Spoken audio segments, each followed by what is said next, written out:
شكرا سيد الرئيس. بسم الله الرحمن الرحيم، والصلاة والسلام على رسول الله وآله وصحبه أجمعين. أيتمادي السماء سلام ربي في اللون.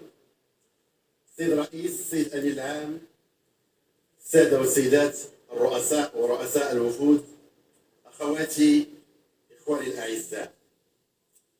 لا أخفيكم سرا، هي كلمة أتناولها باسم الوفد المغربي المشارك بكثير من التأثر وبزخم ومزيج من المشاعر، لأننا نؤمن أن ما يجمعنا بالأشقاء في الجزائر أكثر مما يفرقنا، فاللغات والثقافة والجغرافيا والتاريخ والعقيدة توحدنا وتعدد أخوتنا، كما أن المستقبل والمصير المشترك كونه نتاج مسار مشترك يجمعنا أيضا.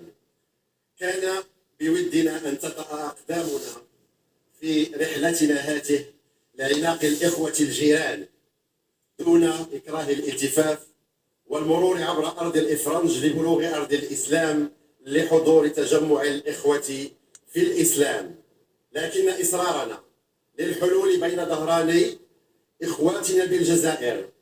كممثلي الشعب المغربي هو إصرار لعناق بين الشعوب الشقيقة وتشبت بالأخوة الإسلامية للتواصل والتشاور والعمل على تقوية اللحمة. الجزائر الشقيقة يا سادة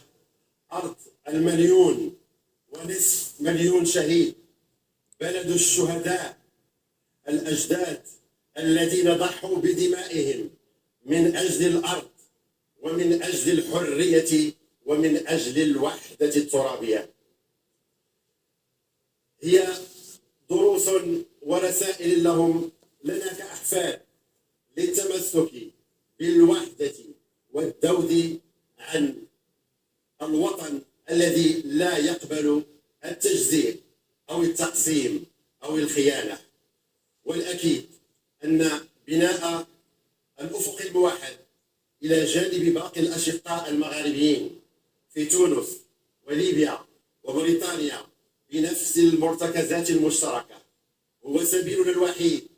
اليوم أو غدا، بغض النظر عن الظرفيات العابرة، لأن الوحدة المغاربية قدر تاريخي لا مفر منه، ولأن بناء تكتل اقتصادي مغاربي ممتد في عمقه الحضاري العربي والإسلامي خيار استراتيجي لا محيد عنه. مصيرنا واحد وقبله مسار واحد في الكفاح المشترك من الانعتاق من نير الاستعمار، حيث كانت شعوبنا تتآزر بتلقائية رفضا للوصاية ودفاعا عن الحرية. ما يجمع شعوبنا يا سادة يتجاوز الإكراهات العابرة، لذلك جئناكم اليوم من موقعنا كممثل الشعب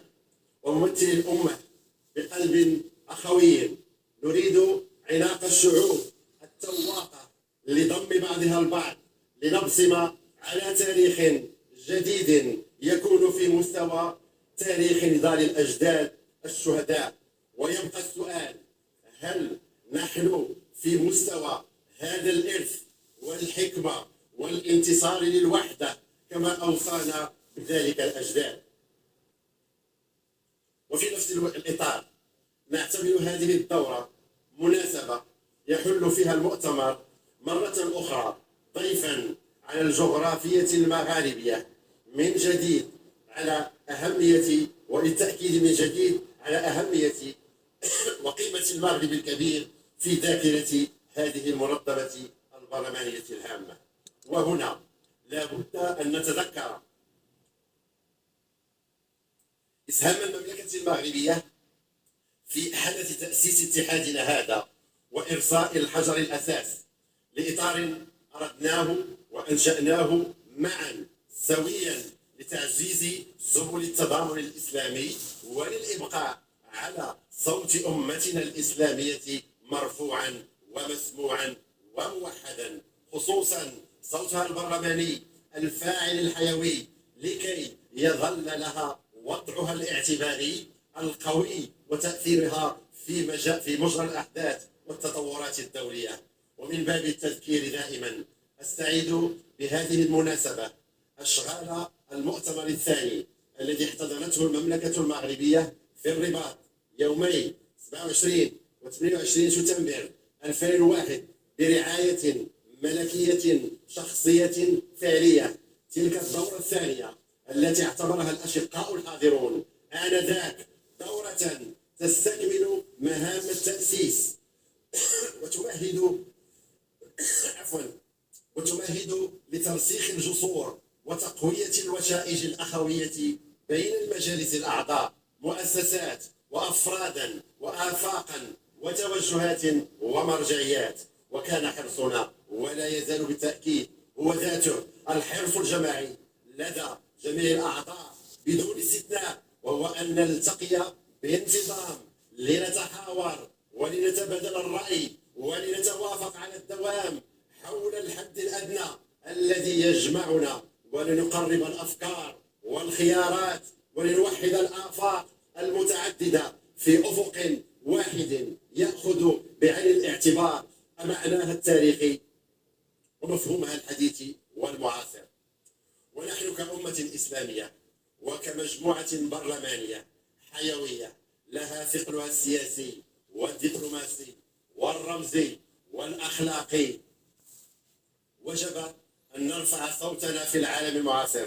في مختلف المنتديات والمحافل الدولية دفاعا عن مكانتنا وقيمنا وقضايانا المشتركة، وفي مقدمتها قضية الشعب الفلسطيني المجاهد الصامت، وضمنها قضية القدس الشريف بمركزها ومقدساتها وثقلها في قلب الصراع. قد تختلف المقاربات فيما بيننا وتتعدد أوجه النظر والاجتهاد، لكن لا أحد بإمكانه أن يقلل من مركزية القضية الفلسطينية في وجودها الإسلامي والعربي، وقد كان ذلك هو خيارنا الاستراتيجي الذي لا محيد عنه منذ احتضنت المملكة المغربية القمة التأسيسية لمنظمة المؤتمر الإسلامي في أعقاب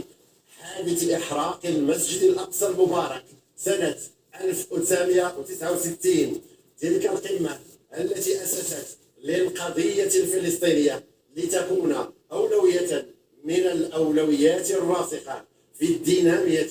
والبرامج والخطوات الدبلوماسية لأمتنا الإسلامية. وما تلا ذلك الحدث التاريخي من قمم ومؤتمرات، وخصوصا إحداث لجنة القدس الشريف الذي يفخر المغرب برئاسة عاهله صاحب الجلالة الملك محمد السادس، وفي السعي بمطالبها ومقترحاتها صوب القوى المؤثرة في العالم والمقتنعة بآفاق السلام والأمن والاستقرار إن على المستوى الدولي أو في منطقة الشرق الأوسط. وهو نفس الفخر الذي نستشعره بما ينجزه بيت مال القدس التابع للجنة والكائن مقره بعاصمة المملكة من أعمال، وما يقدمه من دعم ملموس في الميدان لأبناء الشعب الفلسطيني في القدس وباقي الأراضي الفلسطينية. وقد تجاوزت هذه المشاريع التي تغطي قطاعات الإعمار والصحة والتعليم والثقافة والرياضة 200 مشروع مهيكل بلغت حصة مساهمة المملكة المغربية في تمويلها 75%. السادة الرؤساء ورؤساء الوفود، أيها الحضور الكريم، لقد عشنا جميع الدورات السابقة لمؤتمرات اتحاد مجالس الدول الأعضاء في منظمة المؤتمر الإسلامي، منظمة التعاون الإسلامي كما أصبحت تسمى لاحقا، وتشرفنا في برلمان المملكة المغربية بأن ترأسنا دورتين قمنا خلالهما بواجبنا في جمع وتوحيد الرؤى وفي تقديم مقترحات عملية لتطوير هياكل اتحادنا وتقوية سبل فعاليته ونجاعته. ولم نأل جهدا في أن نجعل من القضية الفلسطينية مسؤولية تاريخية تستهدف في كل الظروف والشروط والأحوال الاصطفاف الوحدوي حول الحقوق التاريخية للشعب الفلسطيني وحقه في استقلاله الوطني وبناء دولته المستقلة وعاصمتها القدس الشريف، والتمسك بعودة اللاجئين غير القابلة للنسيان أو التجاهل أو التقادم أو التصرف من أي مكان. وسعينا سنة 2019 مع بعضنا البعض إلى وضع تصور مشترك يركز على أولويات العمل الوحدوي وتوحيد الجهود والأفكار والاجتهادات، وبعدم التدخل في الشؤون الداخلية لبعضنا البعض، واحترام سيادة ووحدة تراب جميع الدول الأعضاء، ونهج أسلوب الحوار والتشاور والانخراط في آفاق التضامن والتعاون والإخاء. تلك إرادتنا دائما وقد كانت وستظل، وهي الإرادة نفسها المنطلقة من دستور المملكة المغربية كدولة إسلامية برصيدها التاريخي المطبوع بتعايش الحضارات والأديان والثقافات. لا يسعنا إلا أن نعبر عن استنكارنا الشديد للجريمة النكراء المتمثلة في إحراق المصحف الشريف من طرف المتطرفين في بلدان أوروبية، وهي ممارسة ليست الأولى من نوعها أو من جنسها في قارة ظلت تسوق نفسها مهدا للديمقراطية ولحقوق الإنسان، متجاهلة أن الحق في التدين وممارسة الشعائر الدينية حق من حقوق الإنسان، بل عنوان من العناوين الأساسية للحقوق الإنسانية المكفولة شرعا وقانونا. وهذا طبعا ما لم تتحرك المؤسسات الأوروبية لإدانة هذا التصرف الهمجي المدان وغير المسؤول، فإن مثل هذه الممارسات المشينة التي تغذي بذور التطرف والإرهاب والخرق السافر لحقوق الإنسان وللعهود والمواثيق الدولية تجعلنا أمام ازدواجية المعايير واختلال الموازين في المنظار الأوروبي لقياس مدى التزام الدول بهذه المواثيق والعهود، كما يكشف مدى ضبابية رؤيتها المطبوعة بالنفعية ورواسب النظرة الاستعمارية المتجاوزة لحقوق الإنسان ولحوار الأديان والحضارات والثقافات في عالم عنوانه المنشود تدبير الاختلاف من أجل العيش المشترك، وليس العيش من أجل صناعة الاختلاف وبالخلاف. والمفارقة اليوم والتي لا تجد تفسيرا يساير العقل والمنطق هي تحرك هذه الدول لتنبيه رعاياها للمزيد من الحيطة والحذر على ضوء احتمال هجمات إرهابية ردا على حرق المصحف الشريف، في حين كان عليها الخروج للإدانة والتبرؤ من هذه الأعمال. إن التسامح يا سادة في بلداننا ليس هو نفسه في أوروبا، ولا يمثل قاعدة للتعامل مع المسلمين في الديار الأوروبية، ونحن لا نطالب إلا بالمعاملة بالمثل. وكما نشهر قيم التسامح مع الديانات الأخرى نصبو بدورنا إلى التسامح مع ديننا الحنيف، فحرق الكتب السماوية والمساس بقدسيتها لا علاقة لها بحرية التعبير، بل هي العقلية الإمبريالية التي لا تزال تتعامل وفي الألفية الثالثة وبعقلية بائدة بقيت حبيسة النظرة الدونية التقزيمية للأفراد والشعوب والأمم. وقبل الختام أجد نفسي مضطرا إلى تصحيح بعض المفاهيم، لكن قبل ذلك نود التعبير عن امتعاضنا الشديد كوفد المغربي عن برلمان المملكة المغربية بغرفتيه، واحتجاجنا الأشد لدى السيد الأمين العام للاتحاد عقب كلام صادر عن سيدة البرلمان الأنديني يمس بالوحدة الترابية لبلد عضو ومؤسس للاتحاد وأثناء فعاليات وأشغال الاتحاد. والسيدة ليست عضوة في الاتحاد، مجرد ضيفة، ولا تربطها أي علاقة بالتعاون الإسلامي، وهو ما نعتبره السيد الأمين العام المحترم خرقا سافرا لأهداف الاتحاد والتقيد بميثاقه، وزيغا عن فلسفة تنشئته ومراميه، وهدرا لحقوق الدول الأعضاء داخل الاتحاد، ومسا بكرامتهم، وخدشا لحيائهم، وحطا من وقار وهيبة فضاء الدول الإسلامية من خلال السماح لأفراد لا علاقة لا علاقة لها بحرية التعبير. فهل هي العقلية الإمبريالية التي لا تزال تتعامل وفي الألفية الثالثة وبعقلية بائدة بقيت حبيسة النظرة الدونية التقزيمية للأفراد والشعوب والأمم؟ وقبل الختام أجد نفسي مضطرا إلى تصحيح بعض المفاهيم، لكن قبل ذلك نود التعبير عن امتعاضنا الشديد كوفد المغربي عن برلمان المملكة المغربية بغرفتيه، واحتجاجنا الأشد لدى السيد الأمين العام للاتحاد عقب كلام صادر عن سيدة البرلمان الأنديني يمس بالوحدة الترابية لبلد عضو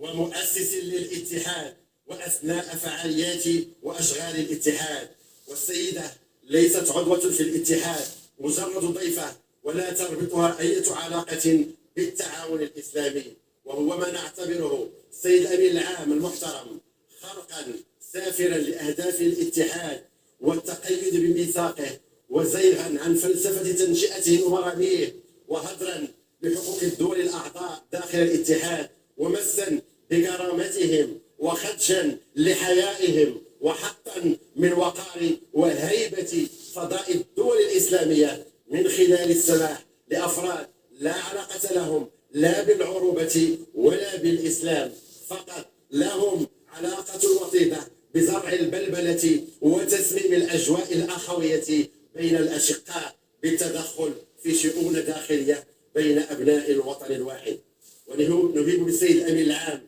بالسهر على عدم تكرار هذا السلوك والعمل على سحبه من تقارير اتحاد مجالس الدول الأعضاء من منظمة التعاون الإسلامي. فالمغرب كما الجزائر الشقيقة عانى من نير الاستعمار ونير الإمبريالية، وكان كفاحهما مشترك من أجل الحرية، وحصل المغرب على استقلاله منذ منتصف الخمسينيات، ومنذ ذلك الحين وهو ورث للبناء واستكمال لوحدته الترابية. لذلك وجب التمييز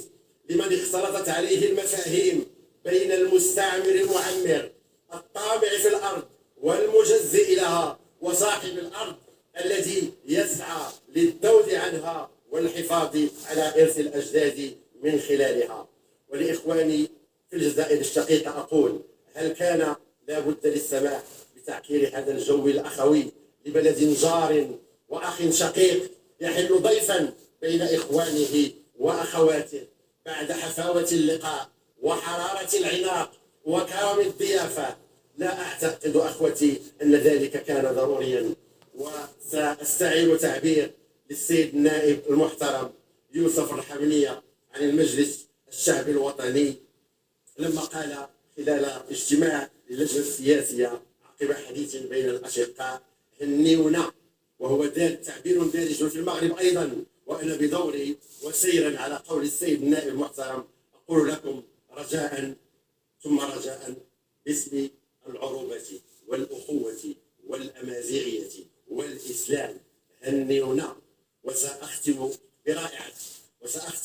برائعة الراحل الجزائري حمان الحراشي رائد الفن الشعبي العاصمي، وهو يقول: سعفني ونسعفك،